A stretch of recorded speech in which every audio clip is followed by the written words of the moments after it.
Hey, it's Char, and haven't made a video for a while and got around to doing one today. I'm going to really make more of an effort because there's a lot of people reaching out saying they like my Char wisdom, and I appreciate hearing that. This last year has really helped grow my understanding of who I am and tested me in areas that I did not see coming, and I'm happy to share it. So today I want to share with you, a couple years ago I started teaching classes out at Mitchellville Women's Prison.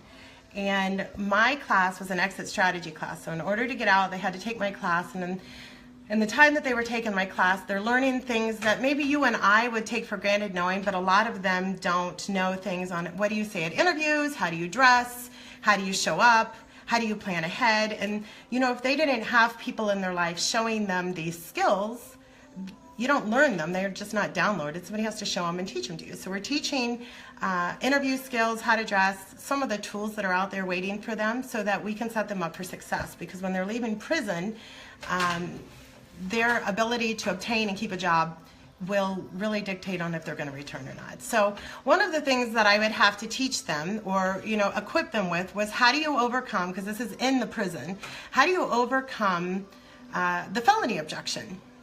Because they're going to be asked on paper, and then they're going to be asked probably in an interview what that was about. And so this is where we got to talk about mistakes. And truly in life, if you're not making any mistakes, you're probably not living life. All right, now hopefully you're not making mistakes that put you in prison, but this is where they were at, so I'm going to share this with you.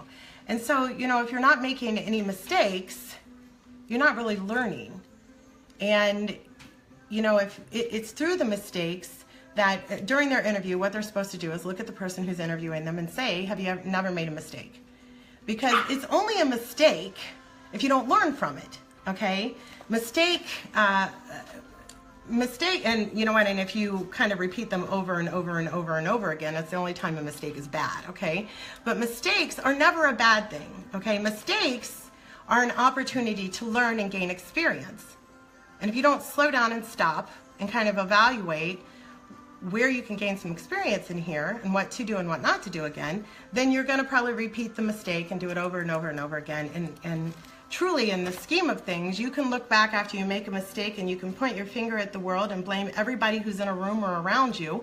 And what's going to happen is you're just going to go back and repeat the mistake again because you're not seeing where your part of this equation is. So we equip them with some good skills how to overcome these hard objections in the middle of an interview in order to get them launched for success. So between us, what I know in my life is that whenever there's been a mistake made, and even when it's not even when maybe I had been victimized through the process, I could still kind of track back before that moment what were my actions that put me in the crosshairs of this mistake. For instance, last year I dated a really bad guy, and at the moment when I met him, I, in my mind, had thought, you know what, I'm going to give the benefit of the doubt, and that's kind of my mistake for doing that, because this was a bad person, and I didn't know how bad he was, but I knew he was a little bit bad, and so I can track things back to what I'm in control of, which is me. And find where this is no longer a mistake. This is going to gain experience, and as we gain experience, we're going to gain wisdom. And so the next time you mess up, or you see somebody mess up, or your kid comes home because they messed up, don't beat them over the head for messing up. Let them work through the original 24 hours of emotion that happens when mistakes happen. And then about 24 hours later, they're going to get into logic, and you can have some really great conversations with them. Now, listen to this. This is where it's pretty neat, because when you look at the word mistake, the origin of the word it means it was taken in error. And so you're not supposed to just leave it there. It's taken in error. Oops, you're supposed to give it back, right? But when you look at the origin of the word, experience. So you make a mistake, you learn, you gain experience from it. Sorry, somebody was calling in. The word experience tracks back to Latin. It's experii, which means try, test, or prove. So the basis of any mistake that you make is going to try you. It's going to kind of test you. Might test your morals, might test your education, might test your ability, your strength. or it's going to ask you to prove yourself.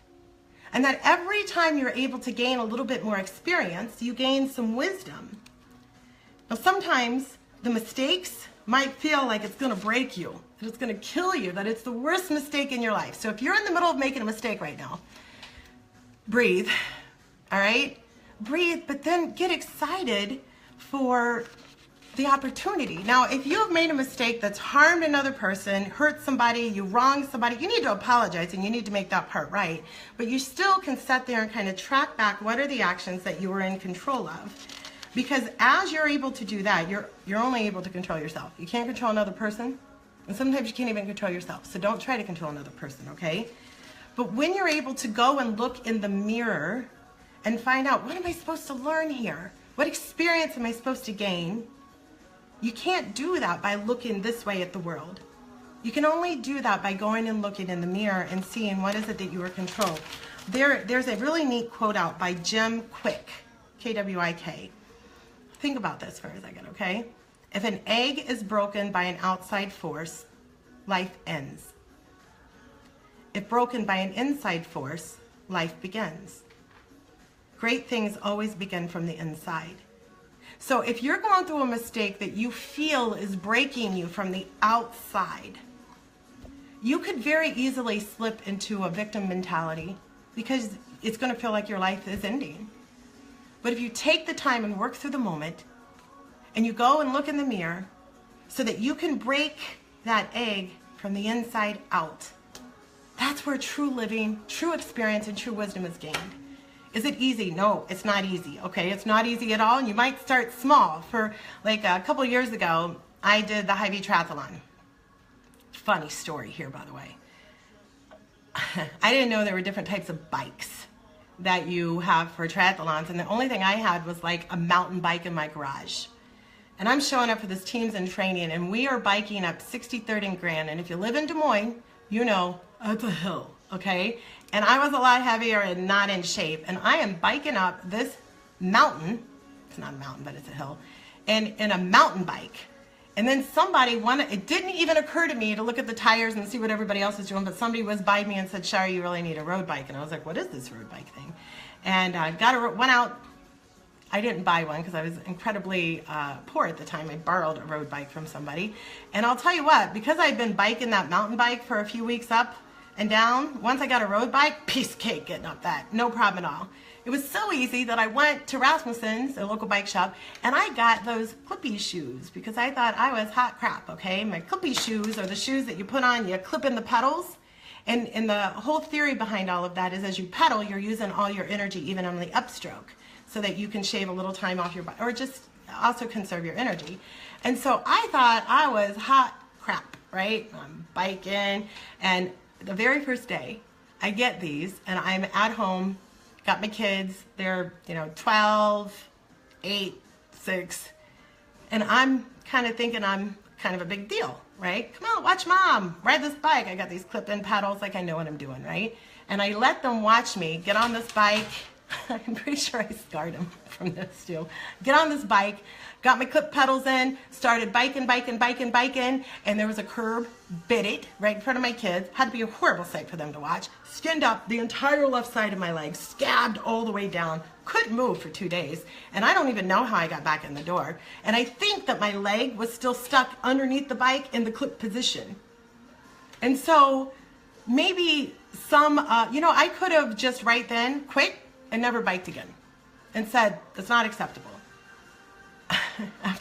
Pretty sure I had a concussion too, but after I came to my wits, and what I learned was how to do it better and go look at what not to have my kids watch me the next time I'm trying something the first time, because I'm pretty sure that was pretty scary for them.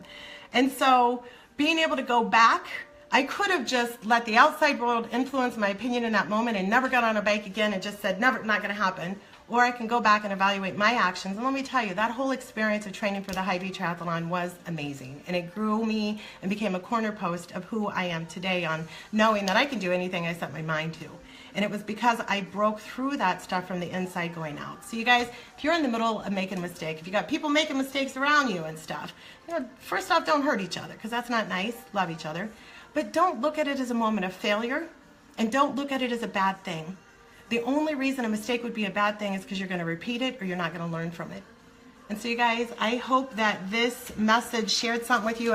If anything else, wear jeans if you ever get a clip-in bike with pedals. That will be my advice to you from now on so you don't scar up like I did. But I hope something in this message spoke to you. You guys remember, we're all connected. And we are all so, so, so powerful. Don't forget that. If somebody's making you feel like you're not, just message me and I'll let you know that you are. You guys go love somebody this weekend and share this message if it spoke to you. All right? Bye.